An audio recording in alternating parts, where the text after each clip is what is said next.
Have you ever felt different from the crowd? Like you notice things others overlook, or you stay 3 steps ahead while everyone else struggles just to keep up? The problem is, most people live blind to the truth of their own intelligence. Today, you'll discover 7 subtle signs that you're not just different, but sharper, wiser, and more dangerous than the majority around you.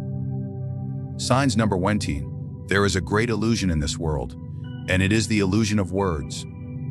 The masses cling to words as if they were truth itself. They believe a promise because it is spoken with confidence. They trust an oath because it is sealed with ritual. They take comfort in flattery because it soothes their insecurities. But words are shadows, and the intelligent man knows this well. He understands that words are nothing more than tools, sometimes weapons, sometimes masks, and often distractions. To take words at face value is to live in blindness. To read beyond them is to live in clarity. When someone speaks, they are not revealing the truth, they are revealing their intent. The difference is crucial. A friend who showers you with constant praise is not simply being kind. He is signaling dependence, or worse, seeking advantage. A leader who makes grand promises of change is not simply being visionary. He is bargaining for power, trying to stir emotion rather than reason. The lover who swears eternal loyalty is not making a prophecy. He is feeding you what he knows you want to hear, temporary cage to keep your trust. Words are the paint, but motives are the hand that guides the brush. Only by studying the hand can you understand the picture. This is why the sharper mind never stops at what is said. It listens carefully, yes, but it observes even more carefully. It watches hesitation, the flicker in the eyes, the nervous movement of hands, the sudden change in tone. While the fool is enchanted by eloquence, the intelligent one sees cracks in the performance. He notices when conviction is forced, when enthusiasm is feigned, when silence hides more than speech.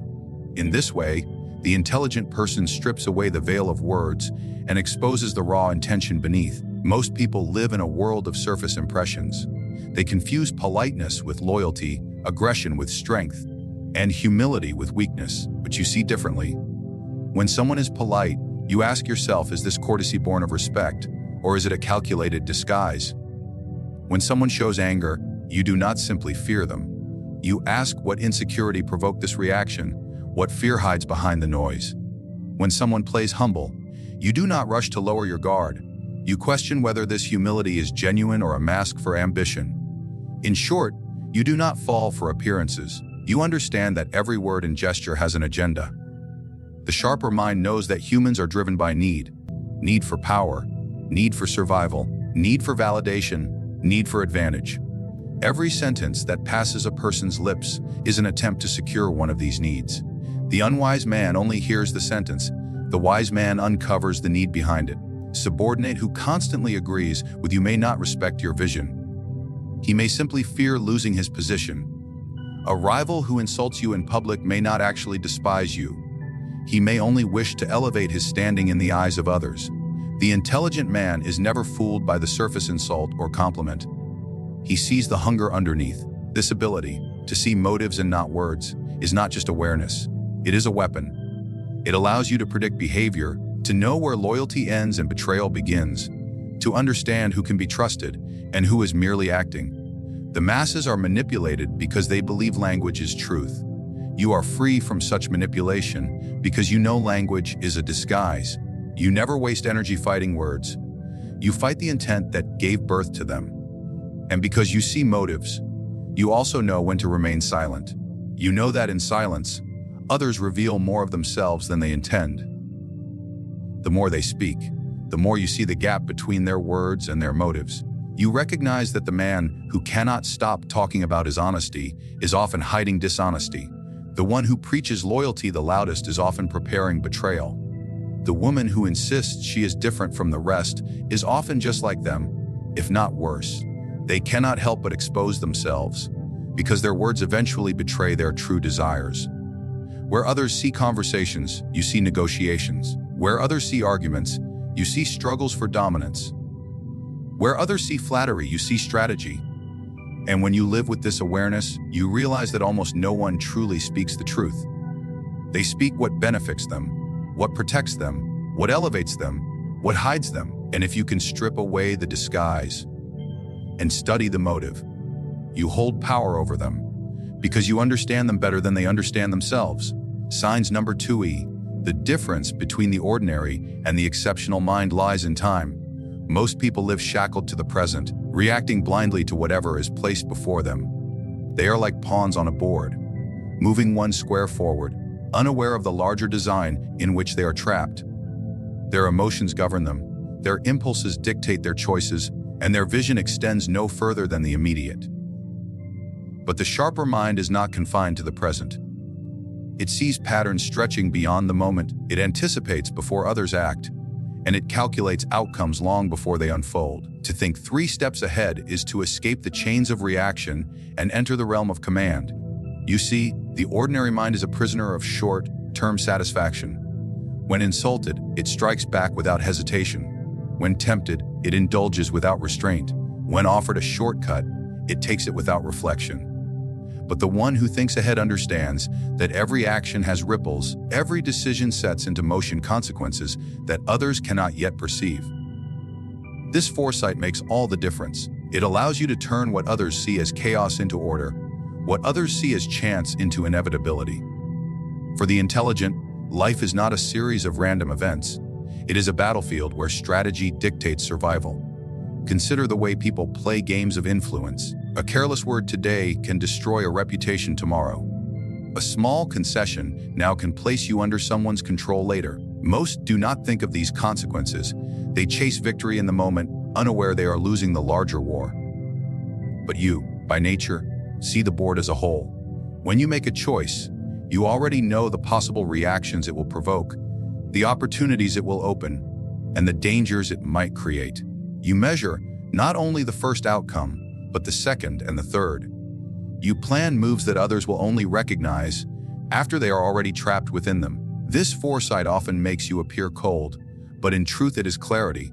Where others are blinded by emotion, you are guided by reason. When people around you panic, you remain calm because your mind has already traveled into the future and prepared for what is to come. When they are surprised by betrayal, you are not, for you already saw the signs, you already accounted for it, and you already positioned yourself so the betrayal harms them more than you. When they are shocked by sudden shifts in fortune, you are steady because you understood that fortune itself is never steady. Only fools believe it to be. To think 3 steps ahead is also to master the art of patience. The ordinary man seeks immediate gratification, quick revenge, or instant recognition. But you know that the greatest power lies in waiting for the right moment. A trap set too early catches nothing. A strike delivered too soon exposes weakness. But by delaying action until the precise moment when all conditions align, you achieve results that seem effortless, as if fate itself bends to your will. What others call luck is in truth preparation meeting the exact moment you have long anticipated. This ability also transforms the way you deal with people. You do not merely hear their words or see their actions, you trace them to their likely consequences. When someone flatters you, you do not simply enjoy it, you ask what they are preparing to request later. When someone opposes you, you do not react with rage, you calculate what their resistance will cost them and how it can be used to your advantage. When someone shows loyalty, you do not rest easy, you consider how long that loyalty will last, under what pressure it will collapse, and how you can reinforce or exploit it. By always looking 3 steps ahead, you understand not just who people are, but what they will become under the weight of circumstance. Thinking ahead also grants you the freedom to appear relaxed while others are restless. The masses live in constant surprise, shocked by events they should have anticipated. They call these surprises fate, destiny, or misfortune. But for you, very little is surprising. Most things unfold exactly as expected because you already accounted for them. This does not mean you control everything. Only a fool believes that. But it does mean you rarely walk unprepared. You know that storms will come, that betrayal is always a possibility, that fortune will shift. And because you expect it, you do not collapse when it arrives. Instead, you move as if you had been waiting for it all along. To think 3 steps ahead is to live in the rare air where true control exists. It is not the control of brute force, nor the control of empty promises. It is the control that comes from foresight, from preparation, from refusing to be ruled by impulse. It is why the intelligent man seems untouchable to the masses, why his life appears orchestrated while theirs seems chaotic. They stumble from one moment to the next, but he walks with intention, guided by a vision they cannot see. Signs number 30: most people are terrified of silence. To them, silence is emptiness, a void that must be filled with chatter, excuses, or meaningless words. They speak without thought, not because they have something to say, but because they cannot bear the discomfort of saying nothing. This weakness exposes them. Every unnecessary word reveals their insecurity, their need for validation, their inability to remain still in the presence of tension. But the sharper mind understands the true power of silence. Silence is not emptiness. It is a blade sharper than speech, a shield stronger than argument, and a weapon more effective than noise. To wield silence with precision is to command more influence than those who speak endlessly. You see, silence forces others to reveal themselves. When you do not rush to respond, when you withhold your reaction, others become unsettled. They project their fears, their desires, their doubts into the silence. They begin to speak more than they intended, trying to fill the space, and in doing so they expose what they wish to keep hidden. A man eager to impress will reveal his desperation. A liar will entangle himself in contradictions. An enemy will betray his real intentions by over-explaining. All you had to do was remain quiet, and they defeated themselves. Silence also shifts the balance of power in any interaction. In conversation, the one who speaks less always holds the upper ground. Words are a form of surrender. They give away information, they reveal state of mind, they lock you into positions. But silence keeps you unrateable. It keeps others guessing, uncertain of your thoughts, hesitant to move against you, because they cannot predict your reaction. When you do not reveal yourself, others must reveal themselves twice as much just to compensate. In this way, silence becomes control. Consider how silence affects conflict. When insulted, the weak rush to defend themselves, trying desperately to erase the stain of humiliation with words. But you, armed with silence, do not react. You let the insult hang in the air, unchallenged, and in that pause, the insulter grows uneasy. Their victory feels hollow, because you did not give them the reaction they craved.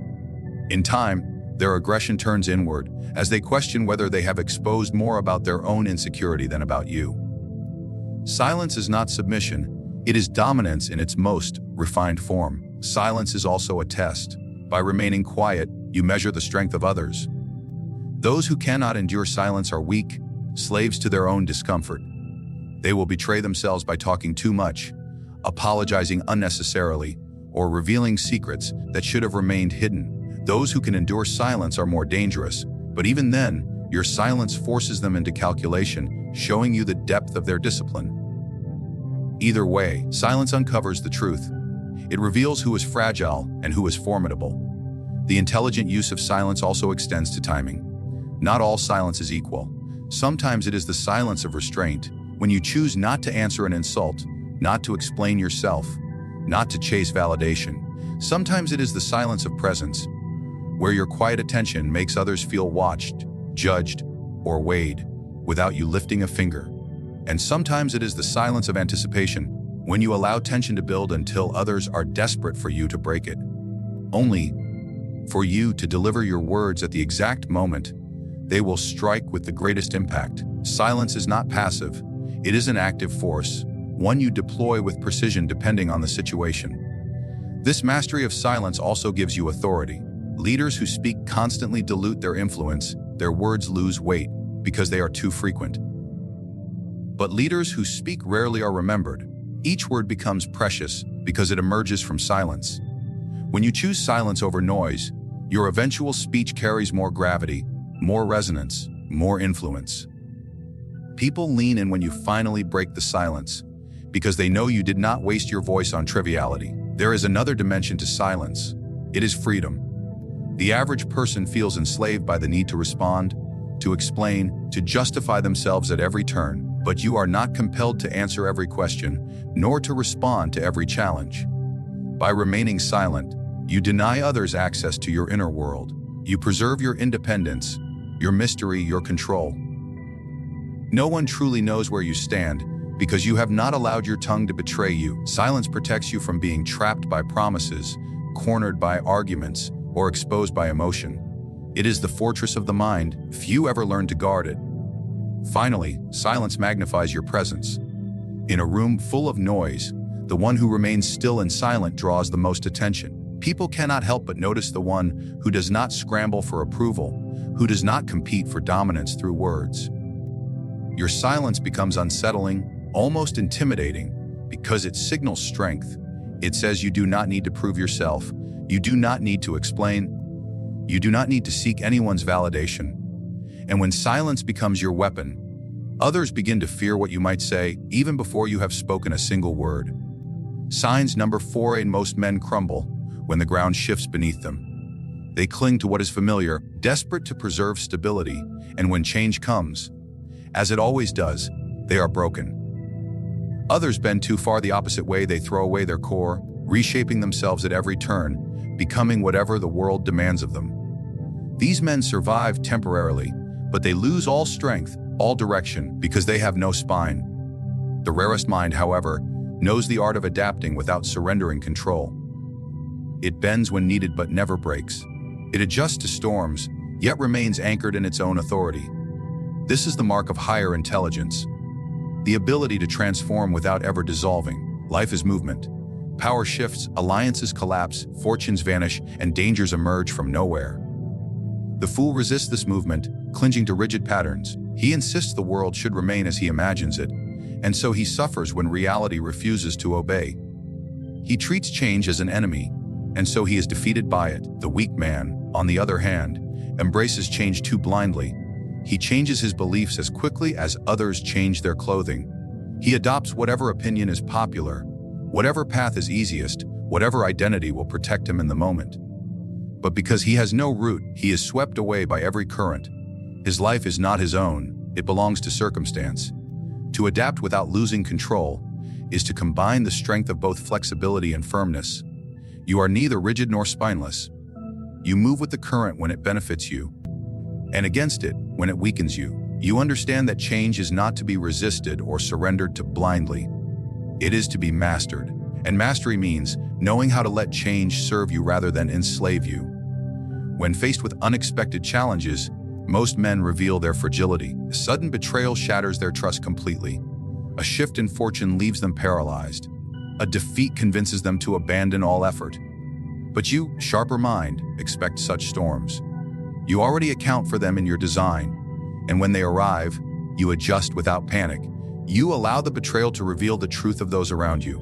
You use the loss of fortune as an opportunity to rebuild on stronger ground. You turn defeats into lessons, refusing to let them chain you with despair. In this way, every shift in life becomes raw material for your growth, not your destruction. Adaptation also gives you advantage over the predictable. The rigid man becomes easy to read.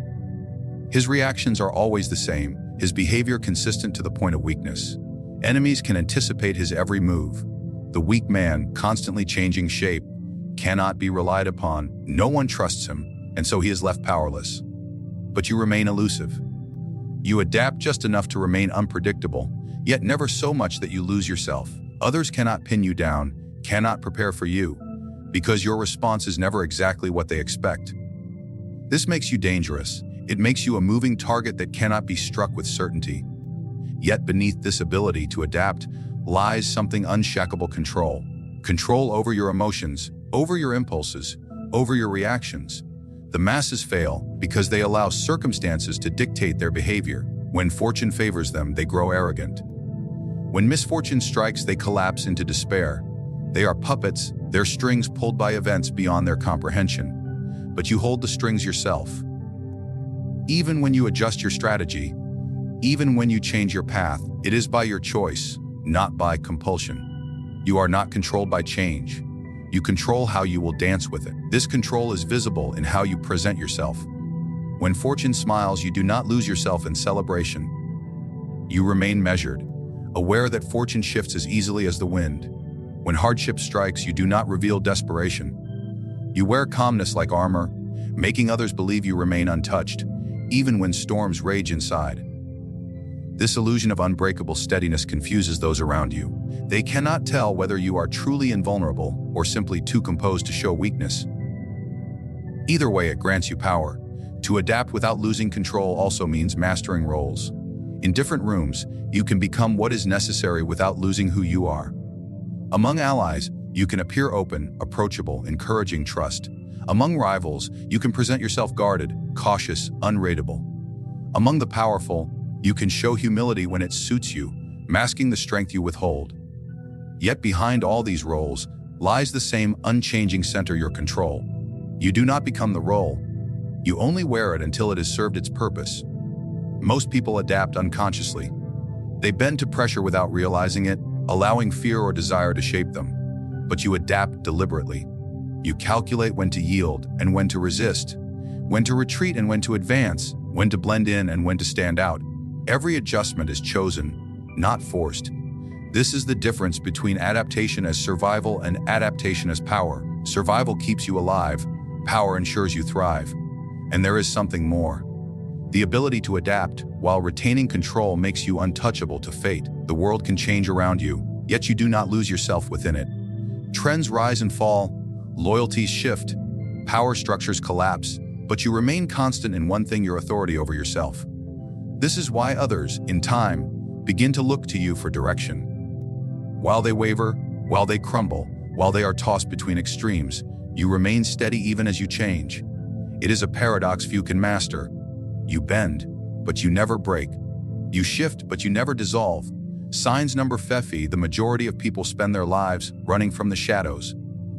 They are terrified of failure, desperate to hide mistakes, eager to bury weakness, as if pretending it does not exist will make it disappear. They cling to illusions of perfection, and in doing so, they never truly grow. But the sharper mind understands something the masses cannot bear to face. The shadows are not to be feared, they are to be studied. Every mistake, every loss, every humiliation holds within it a lesson far more valuable than praise or success. To learn from the shadows is to transform what others flee from into a source of strength. The common man sees failure as the end. When he stumbles, he curses his misfortune and blames the world, never realizing that the failure itself is the teacher he has long avoided. His pride blinds him to truth, his ego refuses to admit fault. As a result, he repeats the same mistakes endlessly, circling the same trap like a moth drawn to flame. But you, the sharper mind, have no such blindness. When you fall, you dissect the fall. You analyze each detail, what led to it, what you overlooked, what weakness in yourself was exploited. You strip the failure bare until it has no secrets left. Then you take its lessons and turn them into weapons, so that the same trap never ensnares you again. To learn from the shadows is also to study others, not only their victories but their collapses. Most people admire only the successful, worshiping those who stand on the pedestal of fortune. But you know that success hides weakness, while failure exposes it. A king who falls reveals more about power than a king who rises. A rival who makes one fatal misstep teaches you more than one who wins through luck. You observe quietly when others stumble, taking note of the cracks that appeared, the moment of carelessness, the misjudgment that turns strength into ruin. From their downfall, you extract wisdom without paying the price yourself. The shadows are filled not only with failure, but with secrets others wish to keep hidden. Most people rush toward the spotlight, eager to be seen, eager to perform, eager to gain applause.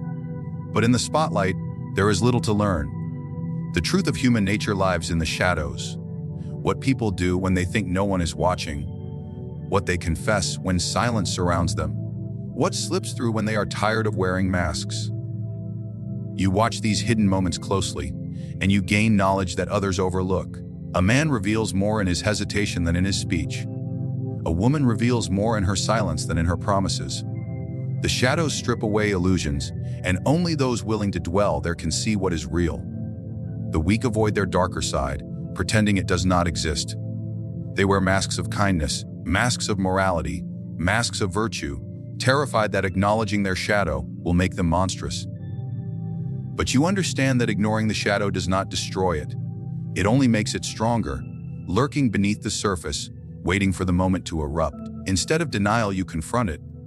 You acknowledge your flaws, your darker impulses, your hidden drives. By studying them, you gain mastery over them. By embracing them, you rob them of the power to control you in secret. Those who deny their shadows are ruled by them. Those who face their shadows rule themselves. Learning from the shadows also gives you a clarity that others lack. The masses believe in appearances. They think the smiling face means joy, the trembling voice means weakness, the confident gesture means strength. But in the shadows you have learned that appearances lie. A confident man may tremble in private. A loyal follower may curse his master when unseen. A smiling ally may sharpen a blade in the dark.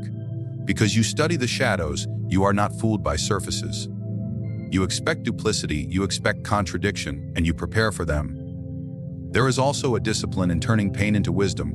The weak allow pain to break them, to make them bitter, resentful, or defeated. You use pain as material. Every wound you carry becomes a reminder, every betrayal becomes instruction, every humiliation becomes a lesson. Over time, this accumulation of shadow-born knowledge builds resilience. Others grow softer with each failure, but you grow sharper. Others collapse under disappointment, you grow steadier. This is why you eventually outpace them. They are weakened by shadows, but you are strengthened by them. To learn from the shadows is not to seek them for their own sake. It is not to revel in darkness or glorify suffering. It is to recognize that truth is rarely found in the light. Truth hides where most people refuse to look, in failure, in secrecy, in the darker corners of the human soul. By daring to look there, you gain knowledge denied to the majority, knowledge that allows you to predict betrayal before it happens, to exploit weakness before it is revealed, to navigate power while others stumble blindly through illusion. Signs number 60. The ability to recognize patterns that others overlook is one of the most powerful marks of intelligence. Most people live their lives as if each moment, each event, each decision exists in isolation. They see the pieces but never the whole picture.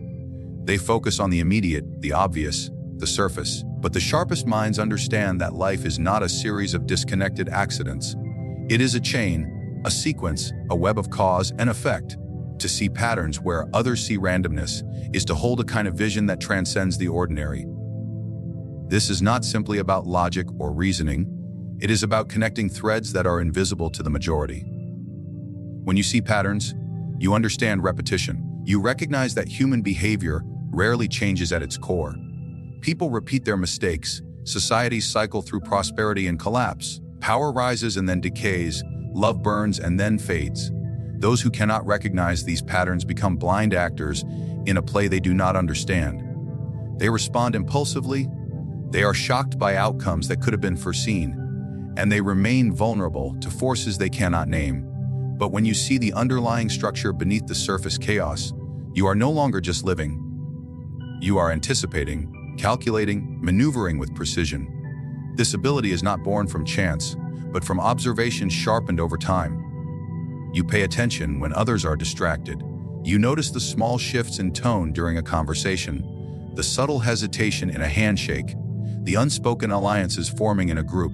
Where the average person reacts only to what is obvious, you are already acting on what is inevitable. A man who sees patterns in behavior never trusts words alone, for he knows words follow predictable motives. A woman who notices cycles in society never fears sudden collapse, for she already foresaw its seeds. To see patterns is to escape surprise, to move with a foresight that others mistake for luck or intuition. The world itself is a grand tapestry of patterns. Nature operates by cycles, the rise and fall of the sun, the change of seasons, the endless birth and death of life.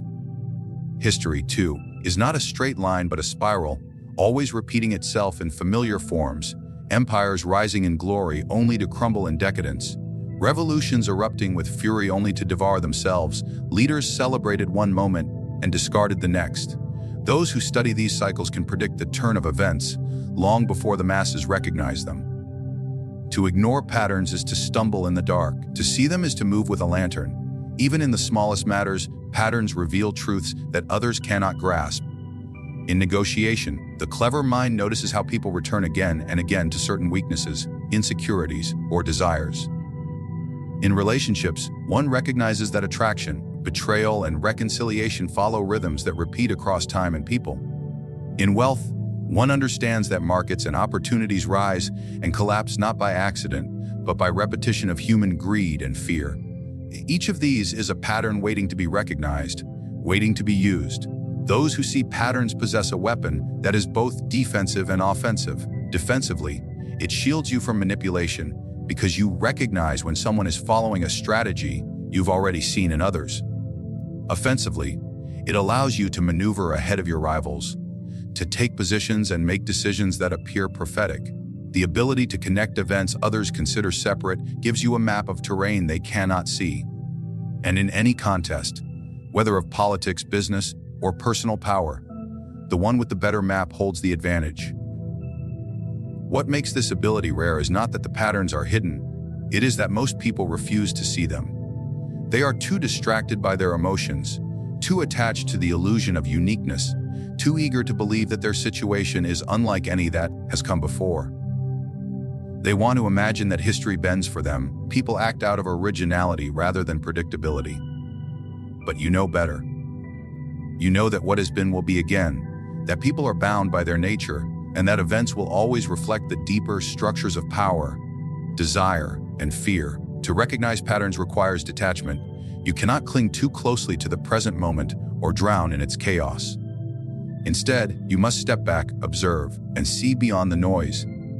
Like a strategist standing above a battlefield, you must see the flow of troops, the weaknesses in the lines, the inevitable movements before they unfold. When you cultivate this way of thinking, life ceases to be a stream of surprises. Instead, it becomes a game of foresight where you are already 3 moves ahead. This vision is not mystical, it is disciplined. It comes from study, from patience, from careful attention. The one who sees patterns knows not only what people say, but why they will say it. He does not only notice what happens, but anticipates what must happen next. This ability, subtle and often underestimated, separates those who drift with the tide from those who command the current. Signs number 7E. There is a quality that separates the common mind from the rare one. And it is not the pursuit of applause or recognition, but the ability to endure isolation without breaking. The majority of people, no matter how intelligent they may appear in social environments, collapse when stripped of the comforts of constant affirmation. They fear silence, solitude, and the absence of others' validation more than they fear hunger or poverty. But the truly sharp mind understands that isolation is not a punishment.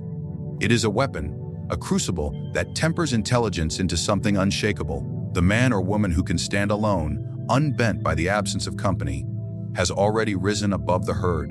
To withstand isolation means to live without the constant need for others to mirror your worth back to you.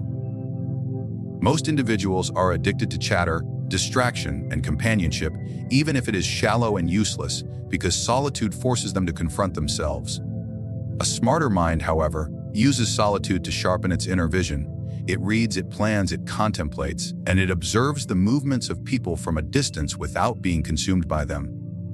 This kind of endurance is not simply a matter of preference but of power. The one who is unafraid of isolation cannot be manipulated by exile, abandonment, or silence because they have already mastered the art of standing firm without an audience. History's greatest strategists, rulers, and thinkers were often marked by seasons of isolation. They were either outcasts, prisoners, or wanderers who learned to thrive in silence when society rejected or misunderstood them. Their strength was born not in the marketplace or the court, but in the long hours of contemplation where their minds sharpened against the grindstone of solitude. The ordinary person avoids such moments, fearing the discomfort of being left with nothing but their own thoughts. The uncommon mind embraces it, recognizing that solitude strips away illusions and reveals the raw truth about human nature, society, and ambition. The ability to withstand isolation is not just about physical solitude, but mental independence. One can be surrounded by people yet still stand alone in thought, unmoved by collective opinion. The smarter mind does not need the reassurance of conformity, nor does it crumble when its perspective is unpopular. It remains resolute, understanding that truth, clarity, and strategy are rarely discovered in the noise of the crowd. While the masses rely on consensus for their confidence, the rare mind trusts the fortress of its own reason. This capacity to think independently while enduring the loneliness it often brings is a mark of higher intelligence. Isolation also provides the advantage of perspective. When one steps away from the crowd, the dynamics of human behavior become clearer, like an army seen from the vantage point of a hill. The chatter of everyday life blinds most people, distracting them from the broader patterns of power, loyalty, and manipulation that govern human affairs. But the individual, who can detach themselves from constant involvement, sees, with clarity, how fragile people's convictions are, how easily they shift with the winds of approval. This clarity equips the smarter person with the foresight to act when others hesitate and to remain still when others rush blindly forward. Isolation is also a test of strength. Those who cannot stand being alone often betray themselves under pressure. They seek refuge in others, in noise, in movement, in constant reassurance, and this dependence exposes them to control. They will sacrifice principle for belonging, dignity for companionship, and independence for comfort. The one who has mastered solitude, however, becomes unbreakable. He can wait in silence, endure rejection, and walk alone without fear. He cannot be blackmailed with abandonment, nor persuaded with flattery, for his worth is not tied to external affirmation. To withstand isolation requires discipline. It is not a romantic idea of retreating from the world, but a deliberate sharpening of the mind in environments where no one is watching, where no applause is given, and where the rewards are far in the distance. It is the patience to endure the weight of silence without rushing back to the noise of the world. It is the ability to find strength not in others' company, but in one's own vision, one's own principles, and one's own strategy. This discipline, once forged, becomes an armor that few can penetrate. The sign of a truly sharp and superior mind is not only its brilliance in speech or action, but its resilience in solitude. Those who can stand alone without faltering demonstrate a depth of intelligence that others cannot even comprehend. For if you cannot endure silence, you will never master your own voice. If you cannot survive isolation, you will never dominate in the crowd. To withstand isolation, then, is not merely a sign of intelligence, it is its ultimate proof. In a world where most people move without questioning, where conformity is praised and complacency rewarded, the truly intelligent stand apart not by loud declarations, but by subtle mastery. Intelligence, in its deepest form, is not measured by grades, titles, or shallow affirmations of cleverness. It is measured by one's ability to understand the hidden mechanics of human behavior, to adapt swiftly to change, to see reality without the comforting veil of illusions, and to act with foresight when others are paralyzed by indecision. It is the mind that observes in silence, the will that resists corruption, and the vision that peers decades into the future. While others struggle to perceive the next day, the 7 signs you have walked through are not mere traits, but weapons, sharpened by awareness and refined through experience. Each one is a signal that your intelligence separates you from the common herd, that your ability to interpret, to strategize, to detach, to influence elevates you into a different class of thinker. This separation is not without its burdens, for intelligence often breeds isolation. The more you see, the less you can pretend, and the further you drift from those who are content with the surface of life. Yet, this is not a curse. It is a call to strength. To be smarter than most is not simply to accumulate knowledge, but to wield understanding as a tool of power. The sharp mind does not merely learn, it calculates. It does not merely adapt, it manipulates circumstances to its favor. It does not merely observe, it predicts. While the masses remain distracted by trivialities, you must remain committed to sharpening your perception, cultivating discipline, and protecting the independence of your thought. If you recognize these signs within yourself, it means you are already walking a path that few dare to tread. The majority may never understand you, and perhaps that is the greatest proof of your intelligence. For true brilliance does not demand recognition from the blind. It carves its own legacy, quietly and strategically, until one day the world realizes it has been shaped by those it once underestimated.